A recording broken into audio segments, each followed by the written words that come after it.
Hello and welcome to Beyond the Headlines. And this evening we're looking at the issue of domestic abuse. In the last week, Grenada became unsettled because we were going well, according to the police, until last Monday when the country recorded its first homicide for the year. The police report said it was the first time that the first homicide of the year was recorded so late into the year. So we became a little bit unsettled, a lot unsettled.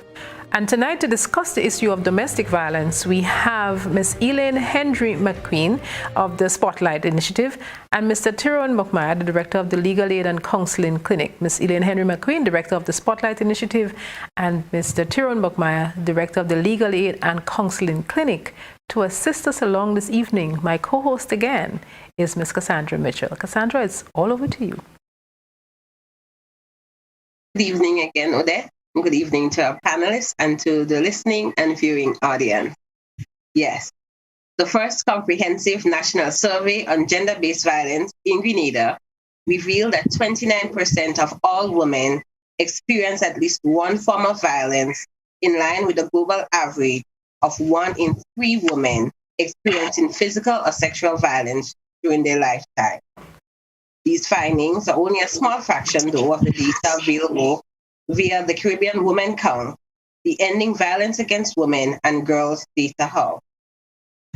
1 in 3 women. Last week, we had the unfortunate circumstance of having a woman being the first homicide here in Grenada. Tonight, we have with us Tyrone Buckmire of Legal Aid and Counselling, and then we have Elaine Henry McQueen, who is the program manager for the Spotlight Initiative in Grenada, here to discuss the issue of gender-based violence in Grenada, and hopefully across the region, we may touch that. Elaine, I'm going to start with you first, ladies first. Tell us a little bit more about the Spotlight Initiative. The Spotlight Initiative, I must say, is a global partnership. And it is a global partnership between the European Union and the United Nations. And Grenada is fortunate to be one of the countries which has been selected as a spotlight country. And so we are shining a spotlight on the problem of family violence, and in particular, the problem of violence against women and girls. And that spotlight is aimed at ending violence against women and girls. And so I'm pleased to be here with you this evening, the two co-hosts, and with you, the listening and viewing audience, to discuss how the Spotlight Initiative can contribute to us in Grenada actually ending violence against women and girls, and also contributing to the global partnership, the global goal of ending violence against women and girls throughout the world and achieving the Sustainable Development Goals. When we talk about violence against women, we hear a lot of debate in the public domain about we are being gender biased, and what about men? Men too are also victims of violence, intimate partner violence in many cases. What say you? Yes, men are victims of intimate partner violence and sexual violence. However, we recognize that the majority of the victims and survivors are women and girls, and that the majority of the offenders or perpetrators are men and boys who commit the acts of violence and abuse against women and girls.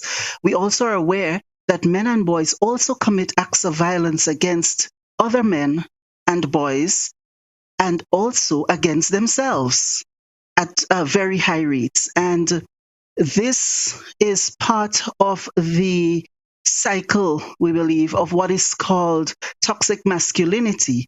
And that coupled with gender inequality, which in our society, because of patriarchy, has given us the belief that men and boys can use violence to enforce power and control over women and girls.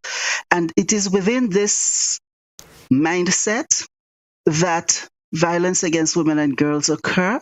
It is within this mindset that we call it and treat it as gender-based violence. Now, violence occurs in many spaces, in many spheres, but when we are speaking about violence committed because of what we believe to be what a man should be, or what a woman should be or should do, and expectations about manness and womanness, or masculinity and femininity, then we treat it as violence against women and girls, or sometimes called gender-based violence. And we treat it differently because the cause is a specific cause, and the solution then would be a particular kind of solution, which is a bit different from violence caused by other, that happen because of other causes, right? So that is why we treat with it in a particular way. Thank you. Tyrone, I'm going to bring you in here now. For those who are familiar, may not be familiar with Tyrone, he's worked with legal aid and counseling clinic for as long as I've known him. What stands out to me in the whole topic of violence against women and gender-based violence is his role in the man-to-man program. Elaine just mentioned toxic masculinity. What are your thoughts as relates to the debate in the public domain about the discussion around gender-based violence being biased, and the role of the man-to-man program and toxic masculinity in all of this discussion? Thank you, Cassandra. Good night to Elaine and Odette as my all of us on the panel, and good night to the viewing and listening public. This idea of toxic masculinity really is built around a belief on the part of men, a learned belief on the part of men, that they have the right to control, to manners, to discipline the people in their lives, primarily their partners and their children. So this comes from to a large extent from our socialization. And the fact that growing up, we are encouraged as males in Grenada, in the Caribbean context, to be bad, to take charge, to be in control, and to not show any sign of weakness. That's the genesis, really, of this idea of toxic masculinity.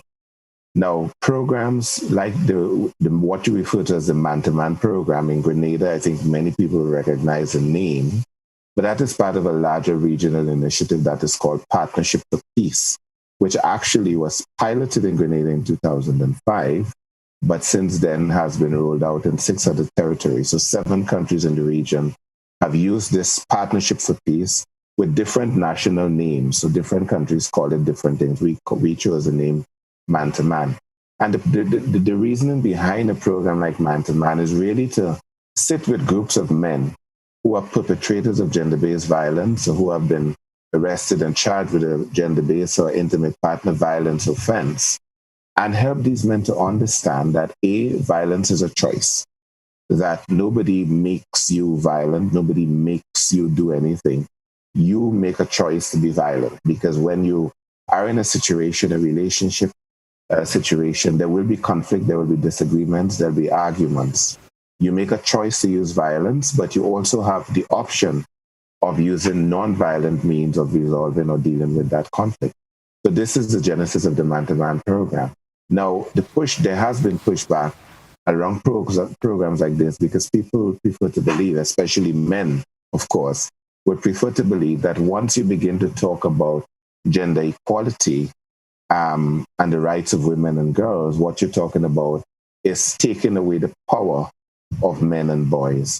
And we really need to get men in our society and women to understand that it's not a zero-sum game, that women and girls are allowed to enjoy their rights does not mean that men are going to be deprived of their rights.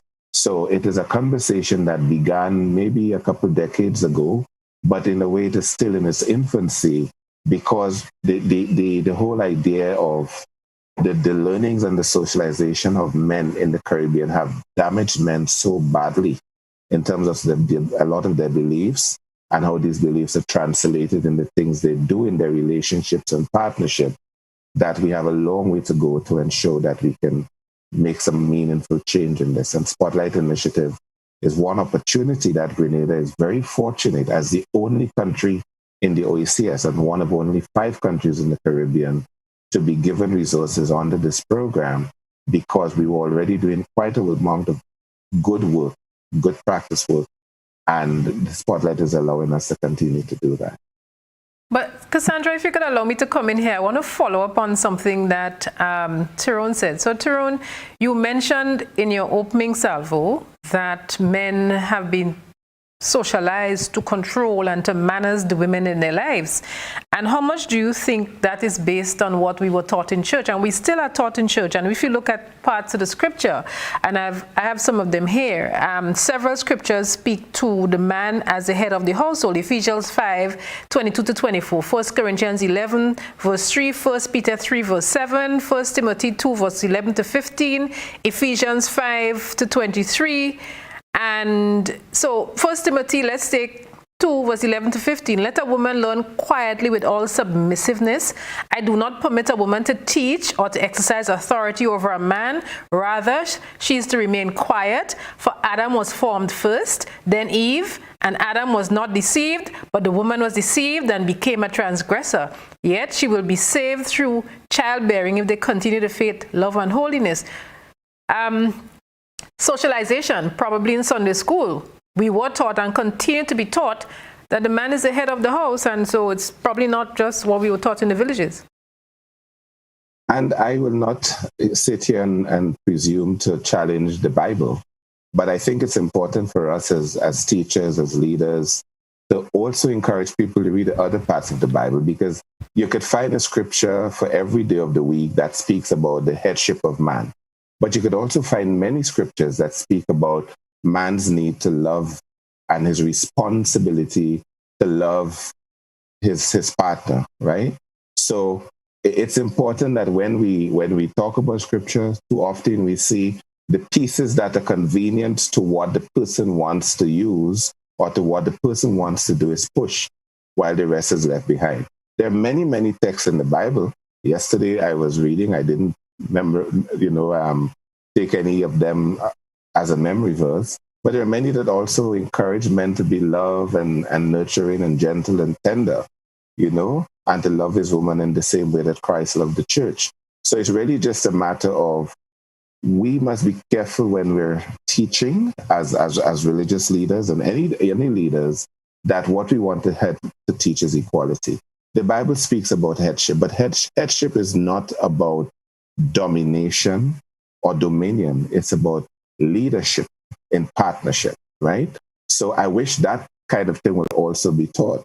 And unfortunately, Odette, you're right. A lot of this starts in Sunday school. A lot of these lessons are taught throughout our lives. But I think we need to also stop and look at what is the effect of some of these lessons in terms of what's happening in our society. And while we may not be in a position to change the teachings, we certainly must help people to be in a better position to appreciate the real messages of the teacher. And let me just ask Elaine to comment on that level of socialization through religion. And yes, Tyrone, you're right, because the same Ephesians 5 verse 25 says, husbands, love your wives as Christ loved the church and gave himself up for it. So Elaine, your thought on or not just picking this up in the streets through what we quote unquote call socialization, but the fact that religion is used to, have its way on the way society wants to be. Well, yes, Christian religion has been used to promote patriarchy, to promote this notion that man has to be in charge. But I want to add to, and agree with what was said, that we sometimes cherry pick which scriptures we pay attention to and which we do not.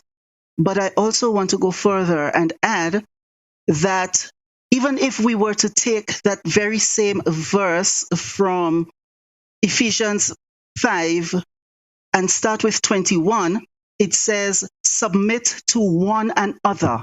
Submit to one another. That's how it starts.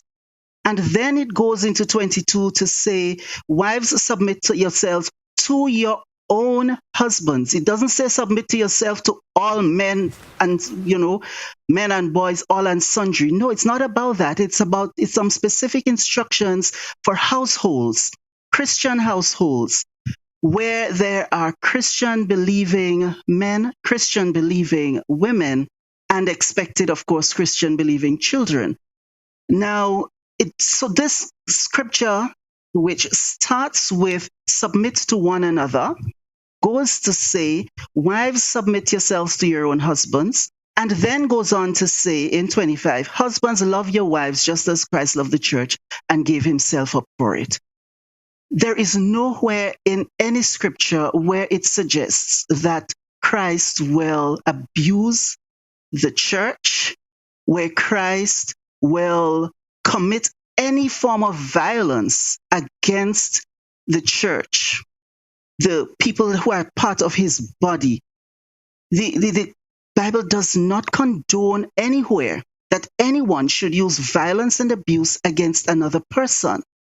And even if we wanted to stretch the Bible or any other religious text to speak about headship, let us understand that what it means by headship has to do with headship through servitude, headship through being compassionate, headship through leading by example, right?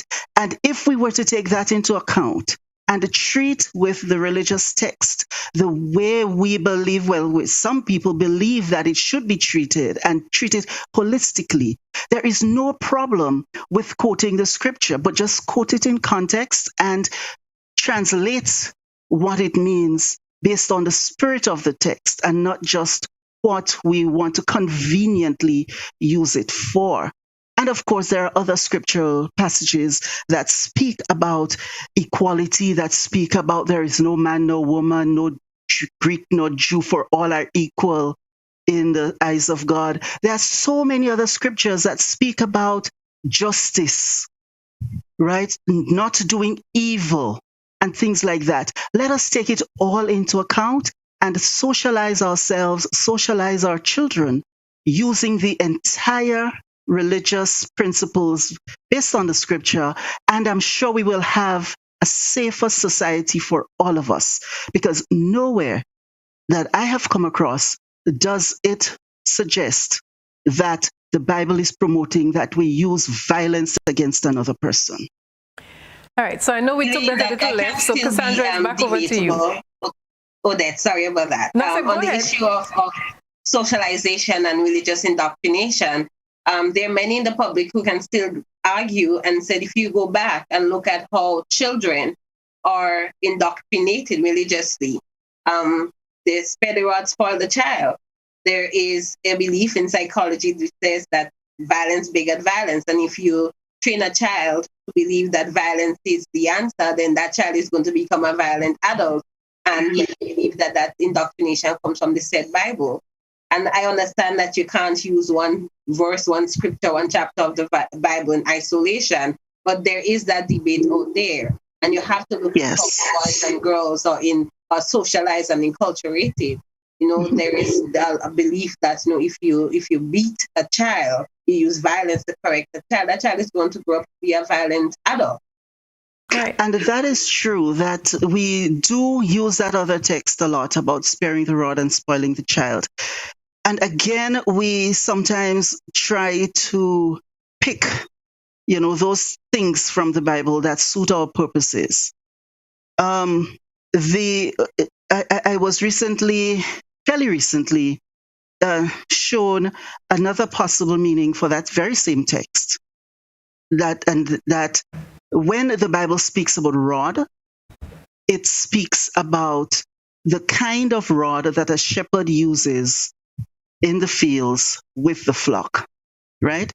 And it is a rod that is used to guide and nudge, not to beat and harass or brutalize the sheep.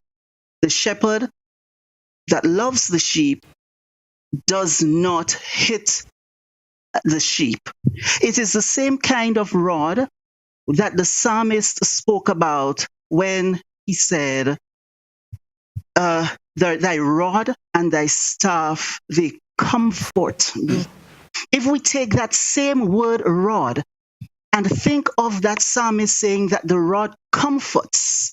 Where do we understand that that rod hits and causes pain and violence? So it's about an understanding of what the potential meanings of the text could have been based on the spirit in which it was written and what kind of understanding we choose to bring to it. But it is also to accept that I'm accepting what you've just said, Cassandra, because the study which you referenced in your introduction, which is the Women's Health and Life Experience study, it does show that intergenerational violence is linked with higher prevalence of intimate partner violence. So it shows that a woman who has been abused as a child or who has seen her parents committing abuse against each other as a child is more likely to be abused as an adult.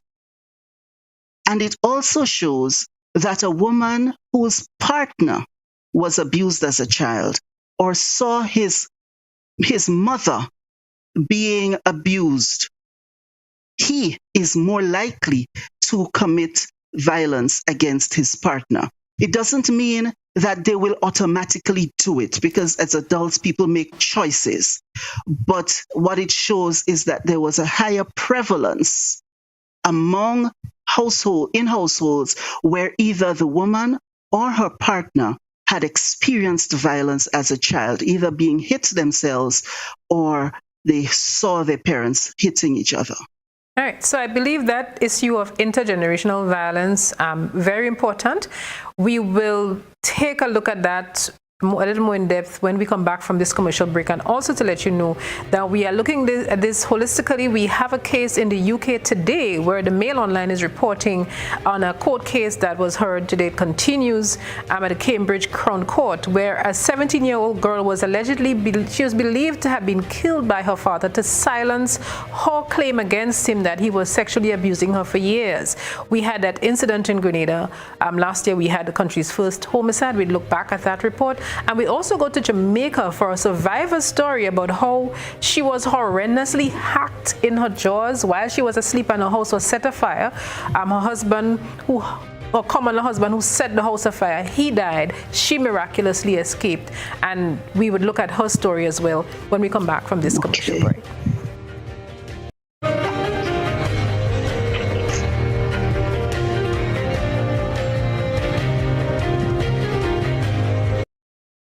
In our part of the world, we need to be prepared for natural disasters like storms and hurricanes, even outside of the season.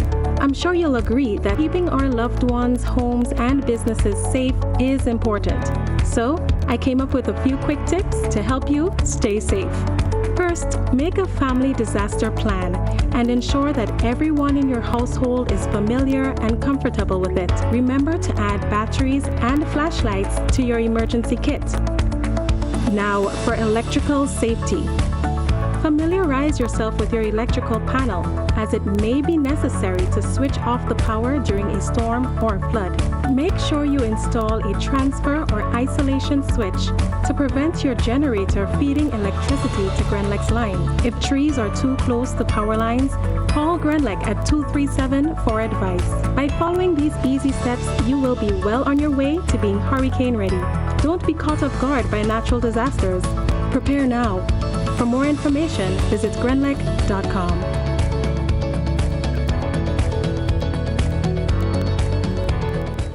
Are you looking for quality herbs and herbal supplements? Or are you thinking about having a complete body cleanse to jumpstart your health? Then no need to look further. Visit Nirvana Natural Health Clinic, Detox Center, and Natural Health Store. We carry a wide range of herbal products for kidney and gallstone cleansing, male sexual enhancement formulas, asthma and sinusitis, gas and bloating, acid reflux, constipation, arthritis, imbalanced hormones, female health issues, liver cleansing, weight loss, and so much more. Also available, colonic irrigation, holistic health consultations, essential oils, and diffusers. Look out for our online natural health store coming soon. Call 231-6642 418-7115 or 449-7753 to find out about our delivery options or to book an appointment. Visit us at Belmont St. George's, close to the Foliage, Monday to Saturday, 9 a.m. to 6 p.m. Nirvana Natural Health Clinic. Detox your way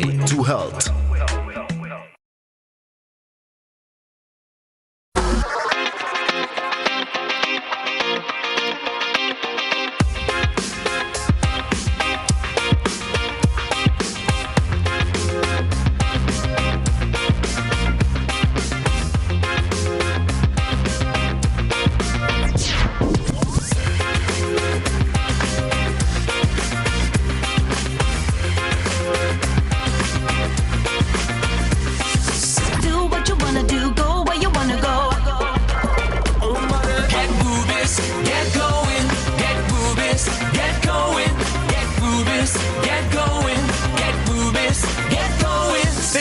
Ultratech gasoline and diesel, available only at Rubis stations.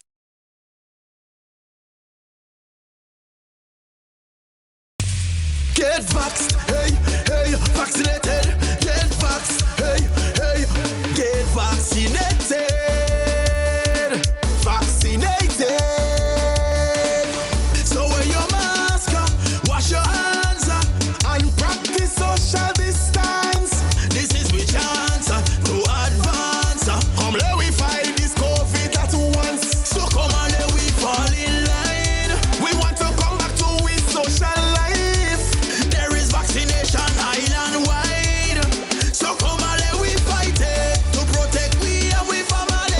This is a message from the Grenada Red Cross and the Ministry of Health. How going on, boy? Hey, good old things.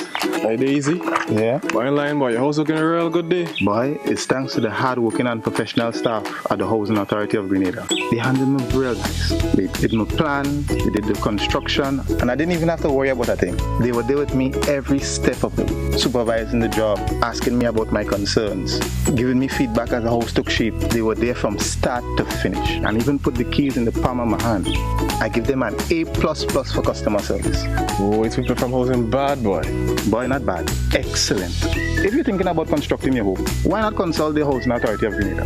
You could visit them right down in the Sandino complex or give them a call, 440-1015 or 440-1016. Or check out their website, hag473.com. They go handle you. They go jog your blocks, they go draw your plan, they go tote your materials. Hey man, where you going? The Housing Authority of Grenada is your choice for affordable housing and a stress-free construction experience. I'm reaching my dreams with GOT. They're the ones for me. I'm reaching my dreams with GOT. They're the ones for me.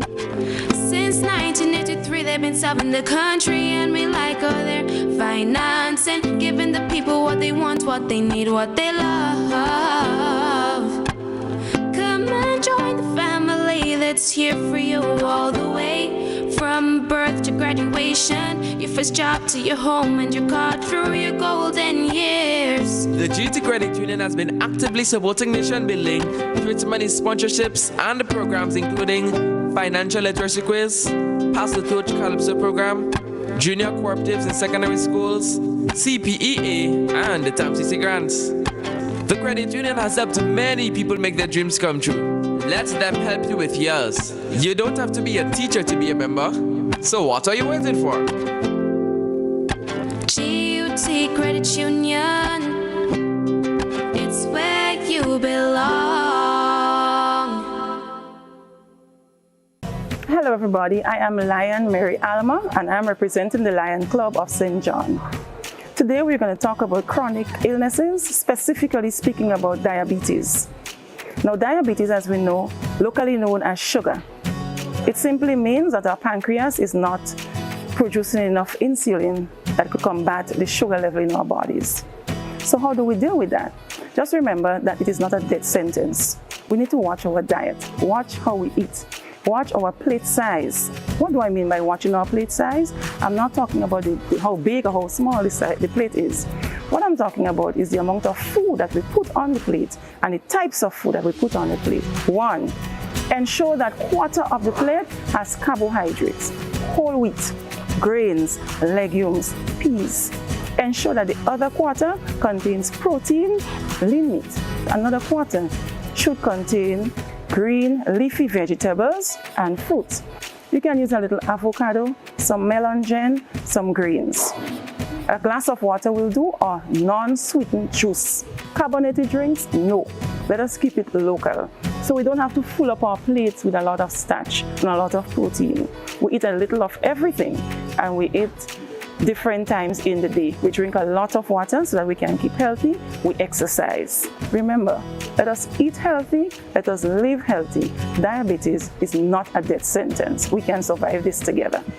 This is a message from the Lions Club of St. John and the Grenada Diabetes Association, funded by the European Union through the 11th European Development Fund Program.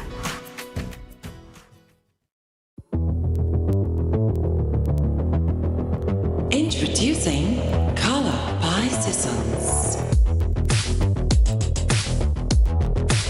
Color by Sissons. Color by Sissons. Color by Sissons. Color by Sissons. Color by Sissons.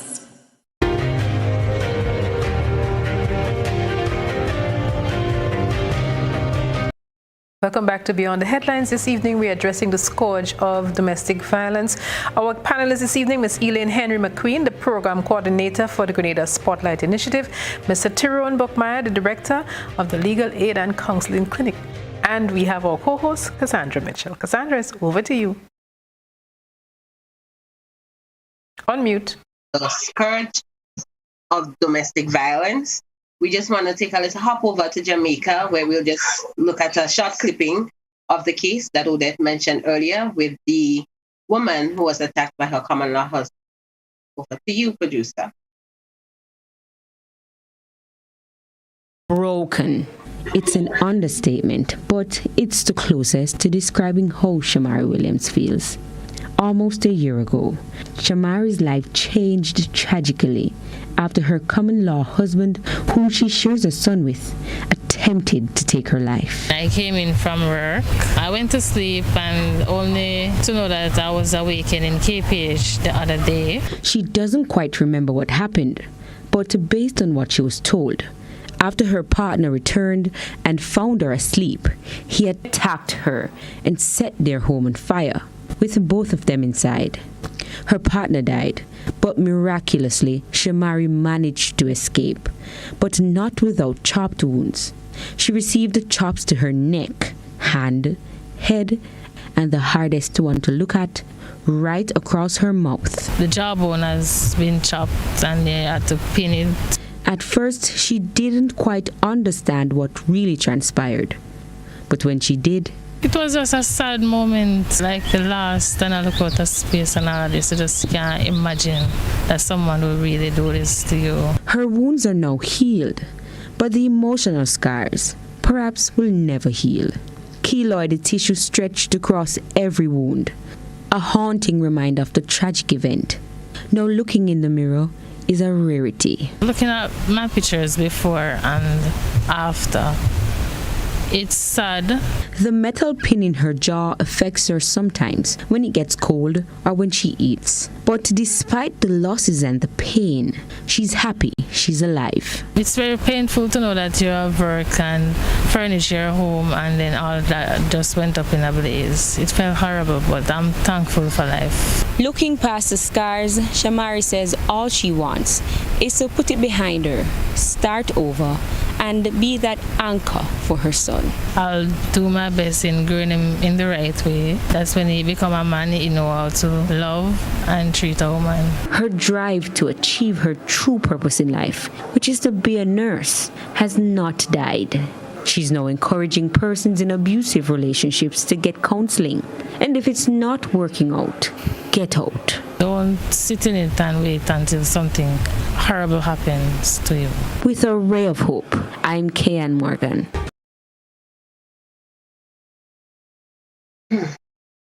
That's really, really unfortunate. Right here in Grenada, we had Lindy Skinner dying at the hands of her ex-boyfriend over what many believe to be a row for $150. She's not alive, so she doesn't have the opportunity to have a ray of hope herself and the many others who have died before her. I want to bring Tyrone in here. How is that reflective of Caribbean society?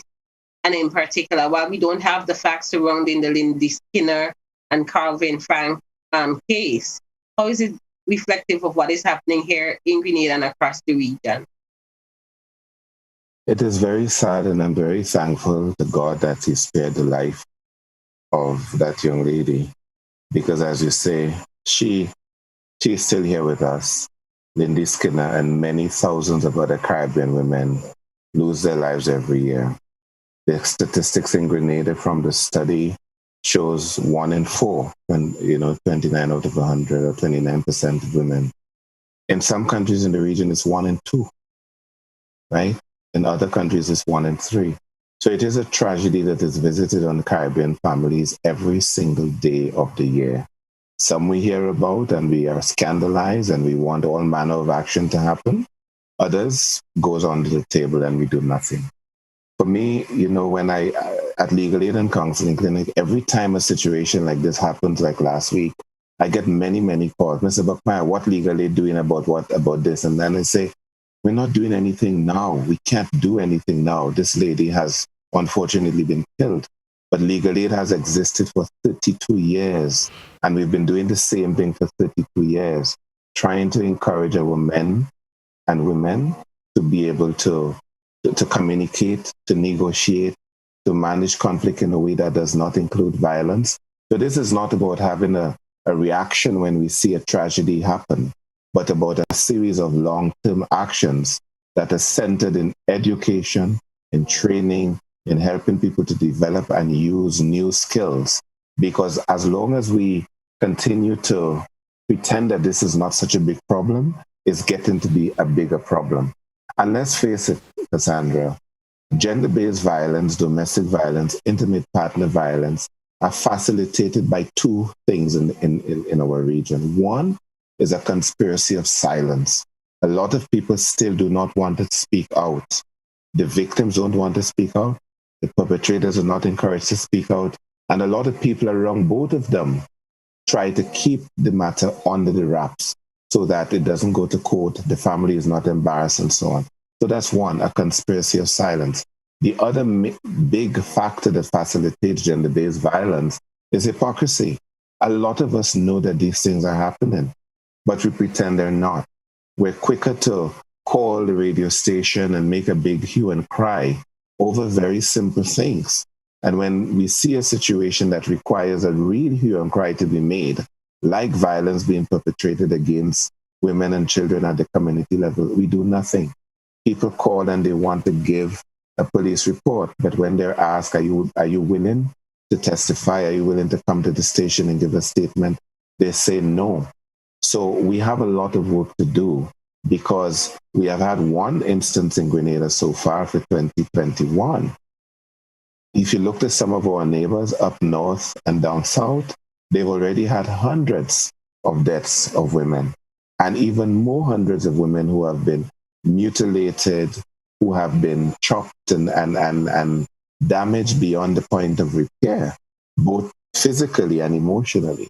So it's a problem that we must deal with as a matter of urgency across the region, not only in the 5 countries where Spotlight Initiative is investing, but in all the countries of the region, because there is not one single Caribbean country that does not have a problem with domestic violence. Yes. In August of last year, at the launch of the Data Hub, Prime Minister Mitchell said, and I'm quoting him, "Sisters and brothers, violence against women and girls hurt the moral fabric of our society. Let us redouble our efforts to stamp out this human rights violation that is robbing them of their pride, dignity, and sense of well-being and security, unquote. I commend these stakeholders who have made strides. I believe Grenada has made a lot of strides in addressing gender-based violence and domestic violence on a whole. I do believe also that we have a long way to go to really achieving the true objective of even the Spotlight Initiative. Elaine, what does the Spotlight intend to achieve as relates to legislation? Because we have done a lot as a country in updating laws and implementing policies addressing the issue. But for us on the ground, for us in the public, we still see that there is a huge gap in really addressing the issue of gender-based violence and domestic violence on a whole. The Spotlight Initiative has one of its pillars to strengthen legislation and policy. And for Grenada, we have selected a few laws that are, under discussion right now in relation to strengthening, such as the Domestic Violence Act. There is a discussion on about whether or not some aspects of it can be strengthened. Like, what about controlling behaviors? Controlling behaviors, which the survey showed accompany the physical and or sexual violence. How do we treat with them in the Domestic Violence Act? How do we treat with the notion of, in the case of the age of marriage, where the law still allows for children under 18 to be married if she or he is 16 with parental consent. But the study has told us that sexual relations, early sexual relations lead to greater risk of being, a victim or a survivor of intimate partner violence, right? So these are two bits of the legislation which we're looking at. Another is the Sexual Offenders Registry. We're looking at sexual harassment, which is not yet legislated in Grenada. A law was passed in Parliament a few years ago, but it had never been brought into existence for the enforcement of it. And so how do we treat with that, that scourge of sexual harassment which occurs here? And, at least 1/4 of the women in the survey indicated that they had experienced sexual harassment as well. So there are several laws that we're looking at. We're also looking at the policy, creating a policy which has been drafted, which speaks to the rights of victims and survivors. So when that policy is put together with the standard operating procedures, which were also drafted, if once they're passed, they would describe for all of the service providers, whether at legal aid, whether at the police, whether at the court or the social service providers, or the health providers, it will point us in the direction of how to treat victims and survivors, and what the victims and survivors should expect from us. And therefore, it would empower people to report the acts of violence that they might experience in their lives, right? So that is one aspect of it, creating the laws and the policy. And the project, Spotlight Initiative, is also looking under another pillar of institutional strengthening, where we're talking about how to enforce the laws and policies, both those that already exist and those to be amended or to be created, right? So it means basically training and other strengthening engagements that will happen with service providers.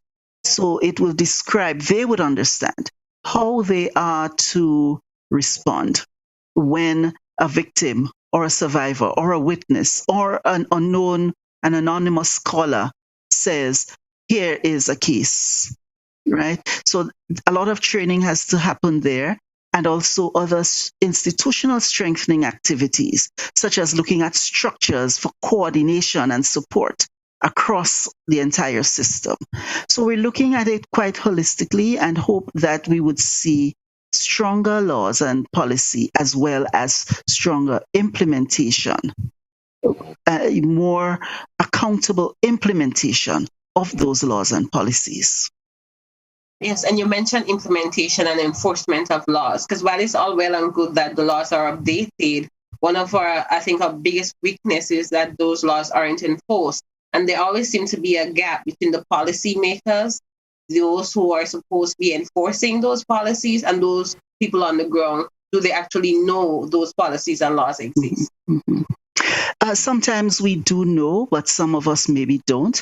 The thing is that the people who are meant to implement the laws are themselves, we ourselves are part of the society that has created this idea that, or accepted this idea that man is in charge and man can control and enforce power over women and girls. And so if we believe that in here, we believe this in our psyche, it is actually hard for us to now turn around and enforce a law that says that he is wrong, because it feels like it's going against the grain. It's going against what's in our gut. And that is why the institutional strengthening has to take place. That is why the training has to take place. That is why it is important to engage with the service providers, to engage with the media, to engage with victims and offenders, to engage with a wide cross-section of the society.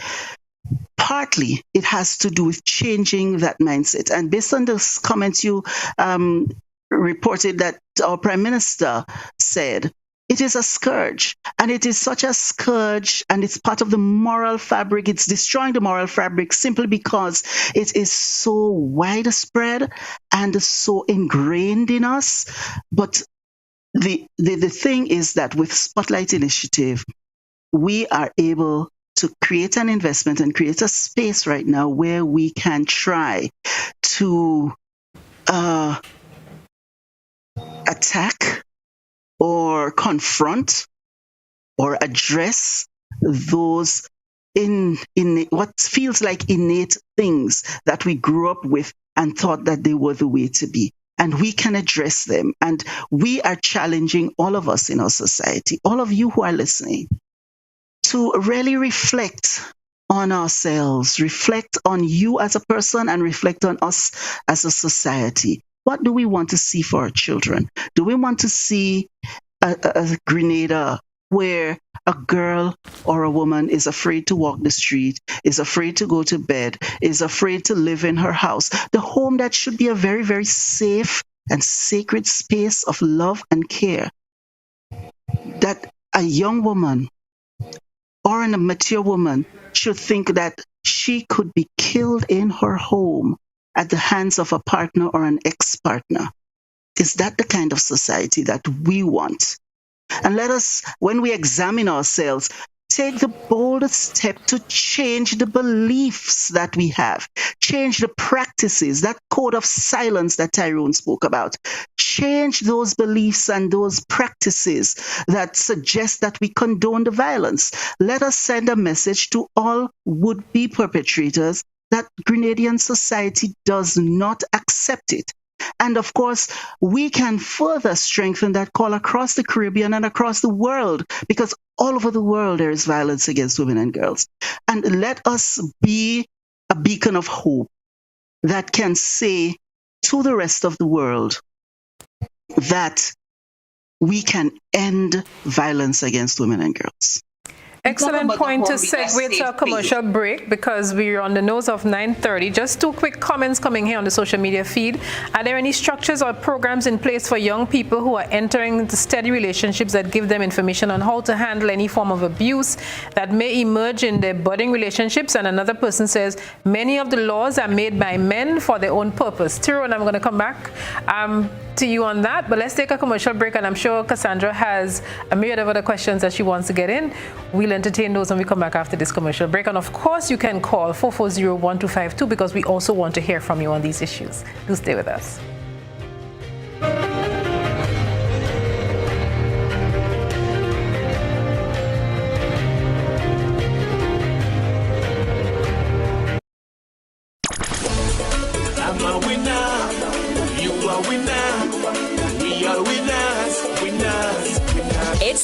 2021. Grenada, imagine winning $25,000 and up to 6 times by scratching just one little ticket. Get your triple cash scratch tickets for a chance to live your best life. Win easy with Scratch. For just $3, match any of your numbers to any of the winning numbers and win the prize shown for that number. Reveal a money back symbol and win the prize instantly. Triple cash scratch in stores now. Must be 18 or older to play. 'Cause I'm a winner. From the moment that I get up, I'm feeling right. A pleasant evening to everyone. Welcome to the National Lotteries Authority's Lotto Draw number 3224 for today, Monday, June 14th, 2021. I am Anisha Charles. With me this evening is Ms. Makiba Bean from PKF Accountants and Business Advisors, whose purpose is to ensure that this show is conducted in an accountable manner, with the game balls with industry standards and in a way stamped with. The cemetery tickets at hand because you're about to play for a jackpot of $70,000. But first, your free ticket letter. Good luck. This evening's free ticket letter is check your tickets. The free ticket letter for this evening is H, as in Henry. Let's proceed for 5 winning numbers. Good luck. First number this evening is check your tickets. First number is 13. Second number is 18.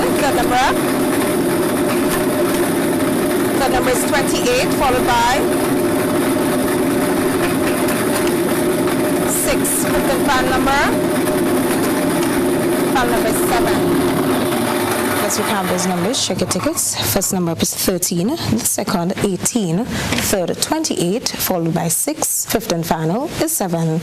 So that's 1, 3, 13, 1, 8, 18, 2, 8, 28, 0, 6, 6, and 0, 7, 7. Your free ticket letter for this evening is H, as in Henry. Congratulations to all the winners of this evening's Lotto Draw. Lotto, play and win a lot. When you play all the games of the National Lotteries Authority, support sports, culture, and nation building. Thanks for joining us. Have a wonderful evening.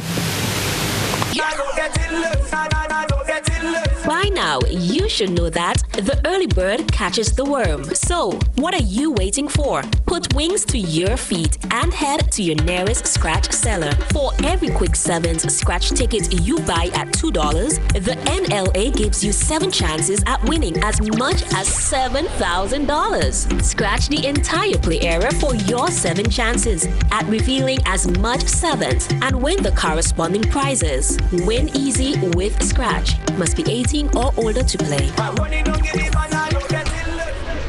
Are you looking for quality herbs and herbal supplements? Or are you thinking about having a complete body cleanse to jumpstart your health? Then no need to look further. Visit Nirvana Natural Health Clinic, Detox Center, and Natural Health Store. We carry a wide range of herbal products for kidney and gallstone cleansing, male sexual enhancement formulas, asthma and sinusitis, gas and bloating, acid reflux, constipation, arthritis, imbalanced hormones, female health issues, liver cleansing, weight loss, and so much more. Also available, colonic irrigation, holistic health consultations, essential oils, and diffusers. Look out for our online natural health store coming soon. Call 231-6642 418-7115 or 449-7753 to find out about our delivery options or to book an appointment. Visit us at Belmont St. George's, close to the Fallage, Monday to Saturday, 9 a.m. to 6 p.m. Nirvana Natural Health Clinic. Detox your way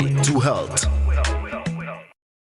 How did you get your electricity bill to be so low? For one, we size our transformers just for what we need, and we unplug transformers, chargers, and other devices when they're not in use. We also replaced our light bulbs with LED. I even replaced the seal on my refrigerator door to keep the cold air in. How do you know if it is working? We pay attention to the usage history table. Over time, our average usage has decreased. Renelec, energizing our Grenada. Total is one of the world's largest oil companies with a top quality line of lubricants. Total Lubricants has a full product line from passenger cars, motorcycle, heavy industrial equipment, mining, trucking, agriculture, and manufacturing machines and vehicles. Total Total Lubricants, winning championships in motorsports, including Formula One and World Rally Championships. Total Lubricants are available at all Rubis service stations, leading automotive shops, and distributed by Huggins.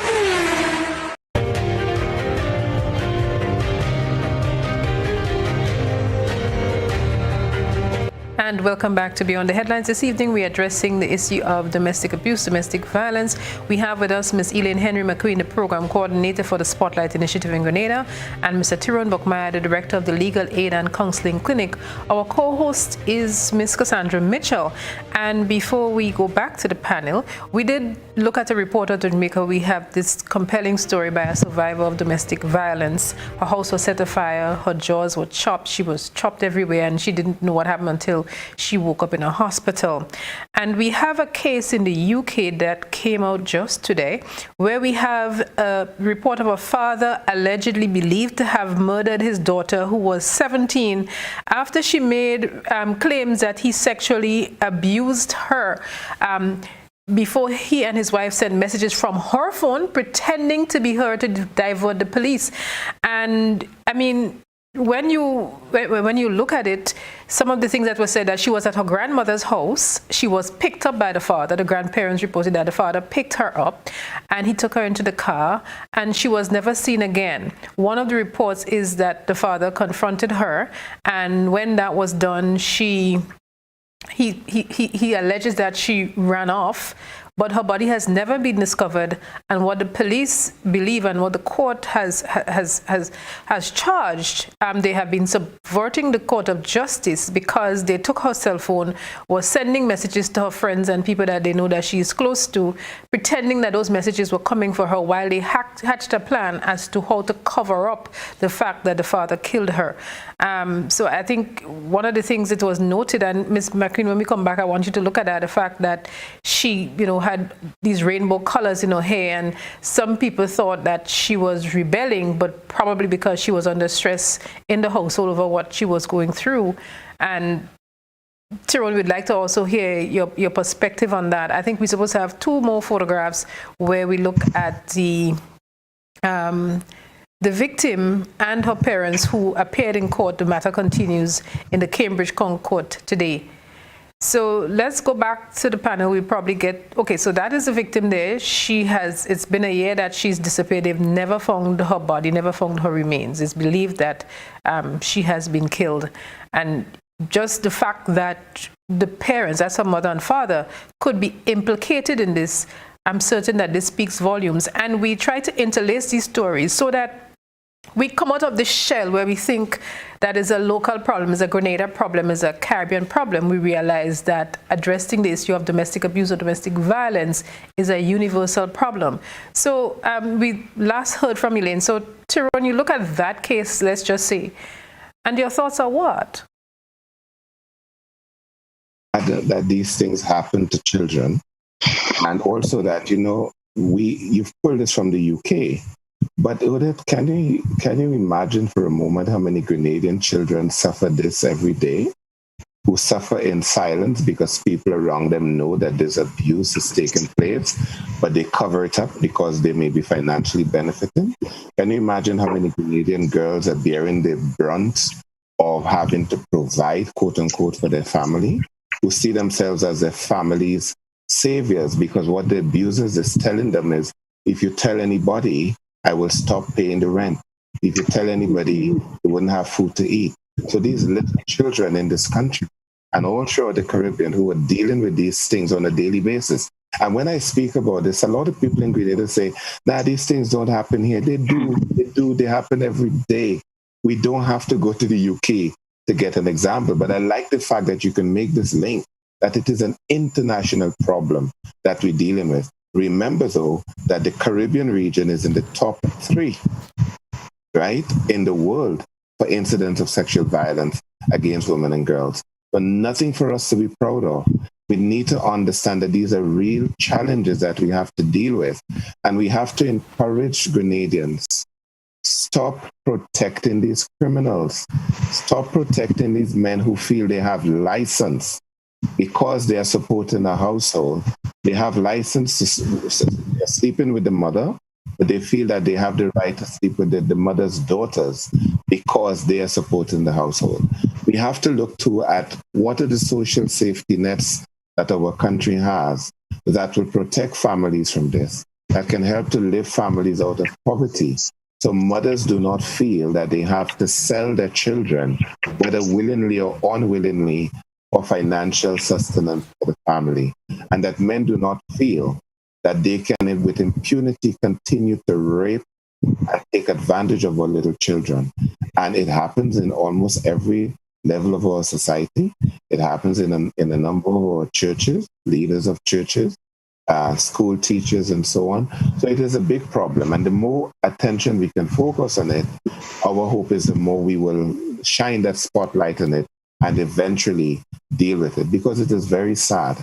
And there are too many children, too many families who come into our doors at Legal Aid looking for help, feeling that the system has abandoned them because of their need, because of the financial needs of the family. The system has abandoned them to whatever perpetrators want to dish out, because they feel they're handing out a little money.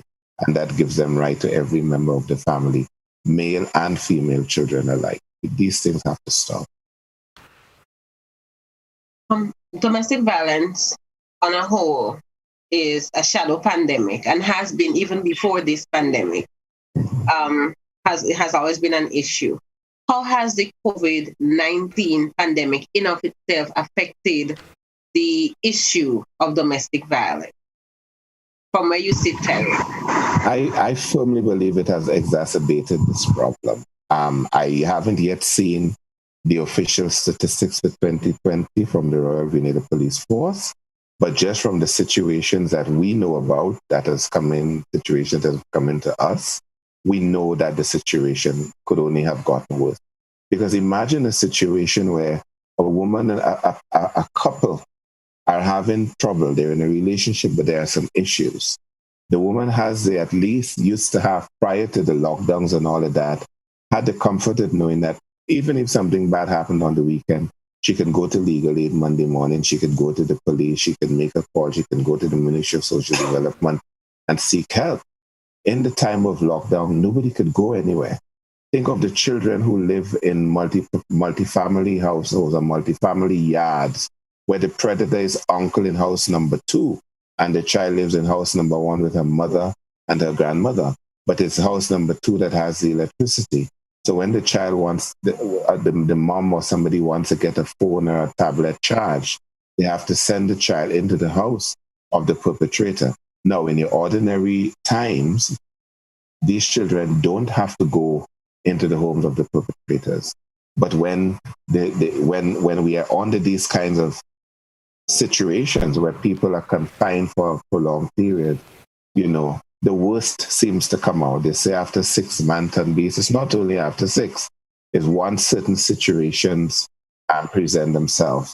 So I would really want to see what the statistics for 2020 says, and I mean, as compared by the Royal Grenada Police Force and probably other agencies like the Child Protection Authority and Legal Aid. But we don't need the pandemic to have happened to tell us how bad a situation we have with sexual abuse and gender-based violence, because we've always had these problems.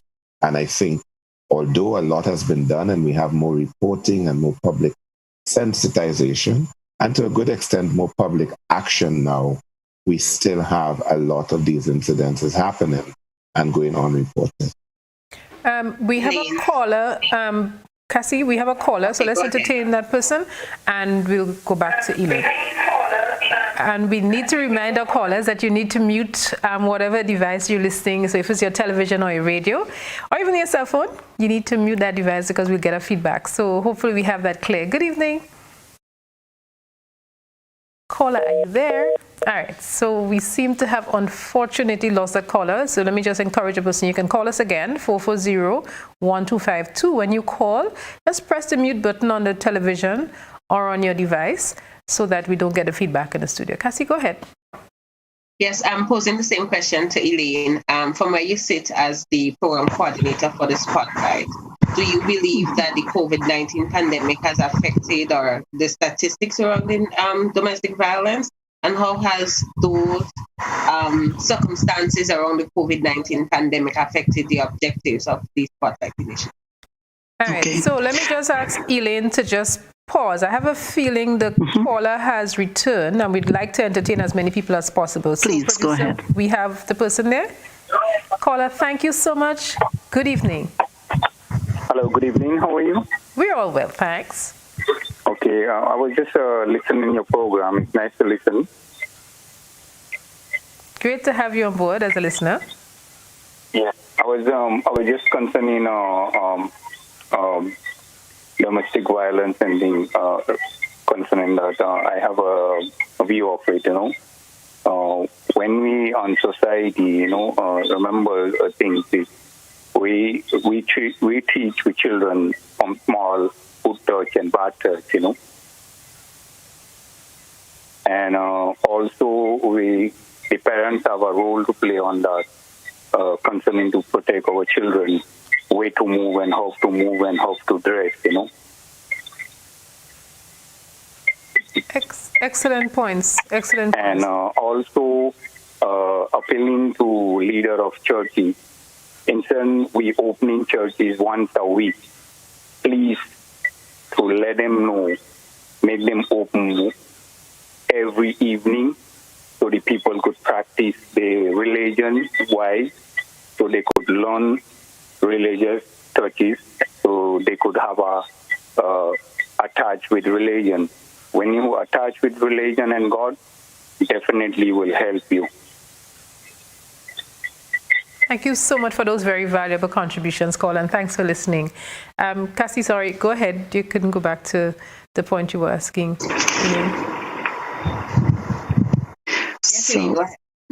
Okay, thank you.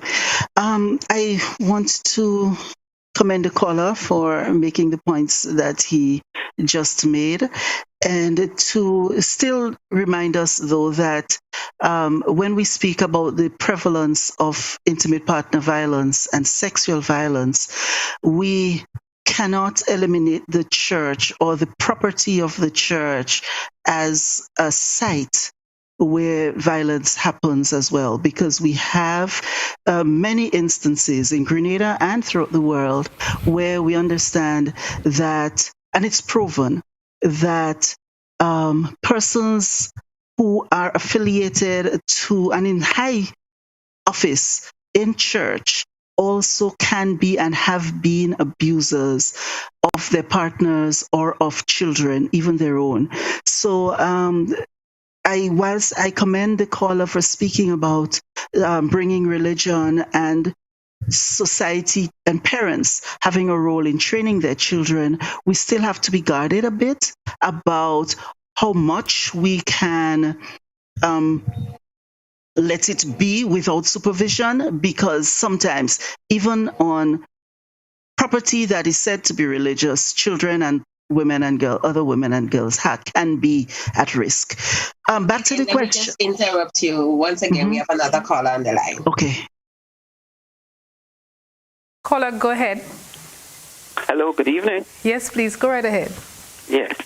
I think this is a wonderful program. We need more of those programs. This problem with domestic violence, especially against women, it's difficult to pinpoint where it originated. But when one carefully analyzes situations, etc., I think some women make some fundamental errors by getting involved in a relationship with the wrong type of men. And there is no justification for physical or verbal or sexual abuse. What puzzles me is that it's how a man could make sexual advances towards his daughter. This always puzzles me. I think we need to enact legislation to punish these people. They need to be castigated. The punishment or the penalties for those offenses in Grenada is too light. That is one. And I think, again, it tells of the moral bankruptcy of our society. The idea where man has rejected God, regardless of what people may say about religion. I'm not here to talk about religion. I'm here to talk about a relationship with Almighty God.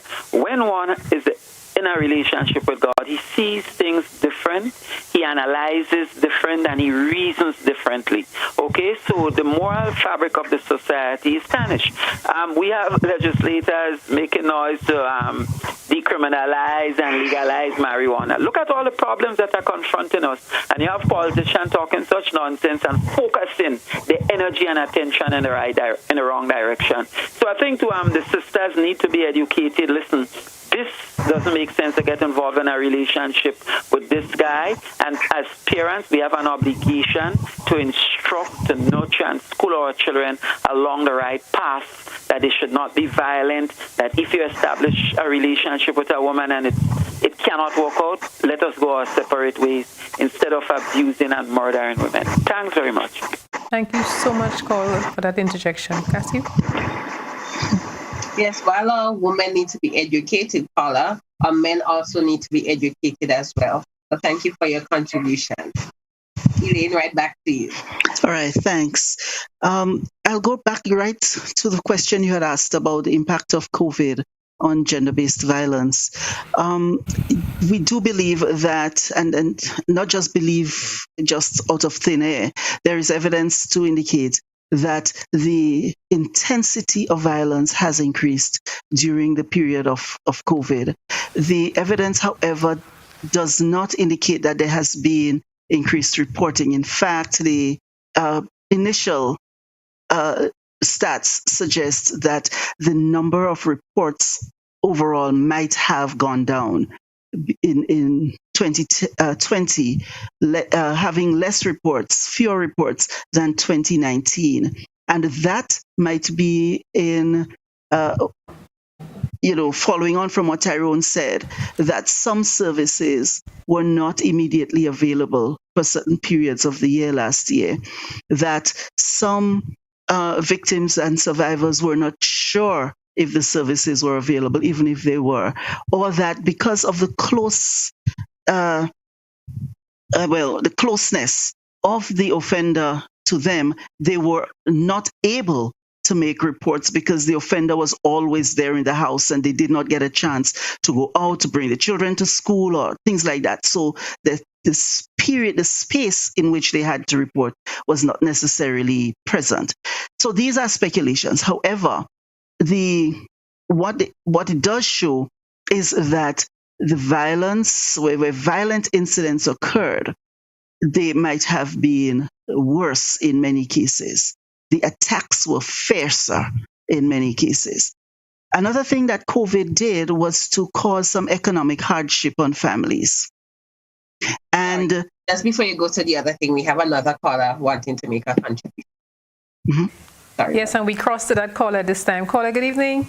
Yes, hello, good evening to everyone on the set. For so long I've been hearing about violence against women and girls. And even tonight, I'm hearing it, but there are so many young boys and even men who have been abused. And, it is kind of downplay a lot in Grenada, in the Caribbean, and across the world. So many young boys. And we're talking about religion and church. Look at the Catholic Church. So many young boys over the years have been abused. And, it's like nothing. So I'm very concerned about that. Very concerned. Thank you very much. Thank you. And I saw Tyrone nodding. Tyrone, you're nodding your head in the background there. What's going through your brain? Well, two things. One is that Elaine mentioned in the beginning, and I agree with her, we do know that there are instances of violence against men and boys. I spoke to the fact that many young boys, children, are also victims of sexual abuse in Grenada and in the Caribbean, and we need to address those.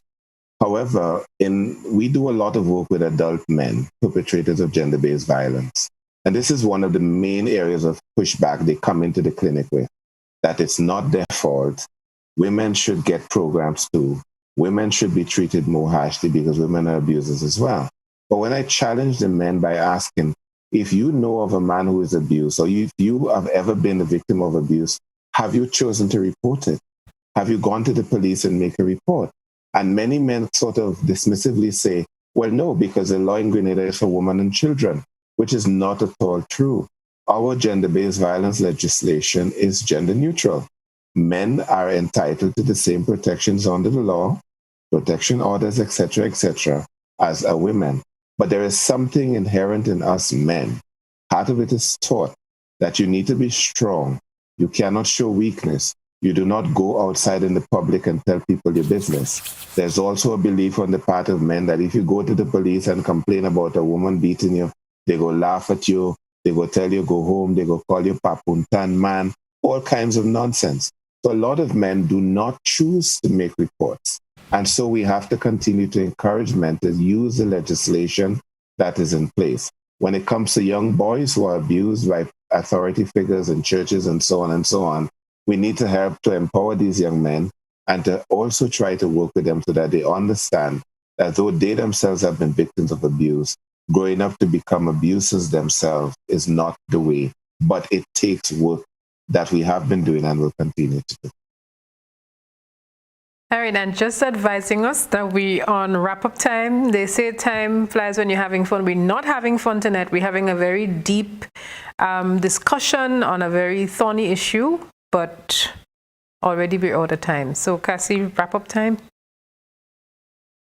Yes, it's unfortunate that time runs so flies when you fast when you're having conversations like this, because there's so much that one wants to put forward to those who have the information, people like Tyrone and Elaine. But I'll give both of you an opportunity to just wrap up, share some thoughts on how we can assist you in your respective positions to alleviate the scourge of domestic violence. Elaine? Ladies first. No problem. I just want to say in closing that our society is able to confront violence against women and girls and bring it to an end. We are able to do this because we have been afforded some investment that allows us to address the laws and policies, to address the institutions, to strengthen the responses. We have been afforded some opportunity to do some public education and so on. And therefore, let us take it to heart to ensure that at the end of the Spotlight Initiative in Grenada, the problem will that's the problem of gender-based violence would at least have lessened so significantly that, but hopefully it would have ended completely. The Spotlight Initiative is here to support the government and people of Grenada through the government and through civil society organizations.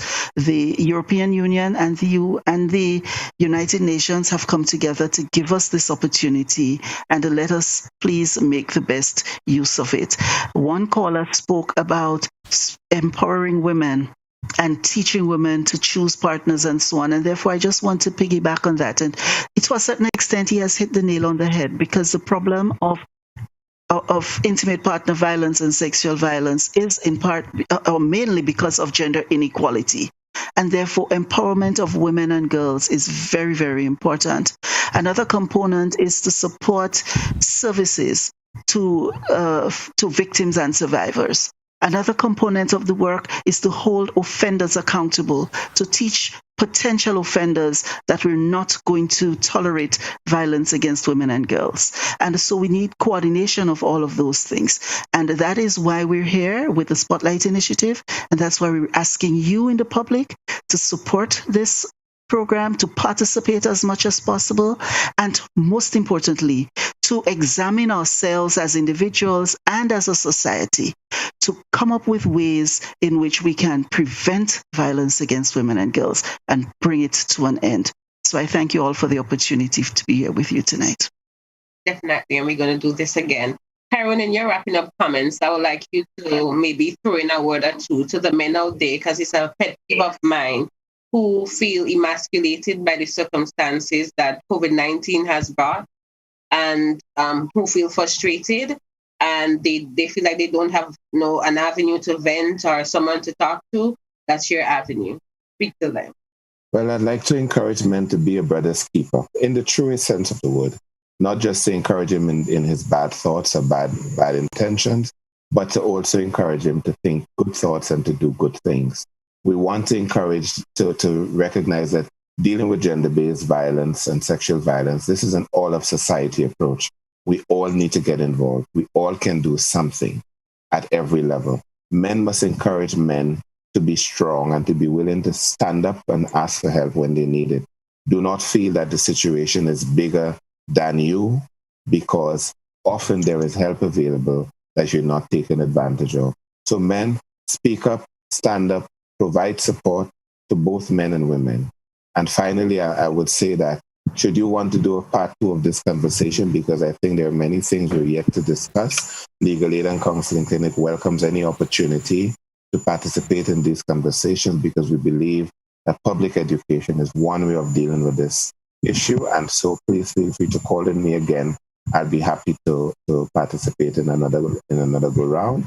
And I want to thank you for the opportunity tonight to be here, at least for this first conversation. Most definitely, Tyrone, and we'd like to thank you sincerely, and also to Miss Elaine Henry McQueen. Cassandra, you've been a great help for the last couple of weeks, and Grenada salutes you and says a special thank you to you. On behalf of the entire production team here at the GBN, I'd like to say thanks to listeners and viewers wherever you have been listening and joining us from, whether you're on the social media platforms or you sat down in front of your television sets for this conversation, which is very important. We want to thank you to our producers here at the GBN, Janelle McDonald, who has been assisting and giving yeoman service, Mike Alexis on the technical side, and Darius Locum, keeping things under control in the control tower. We used to call it then, but it's now called Master Control.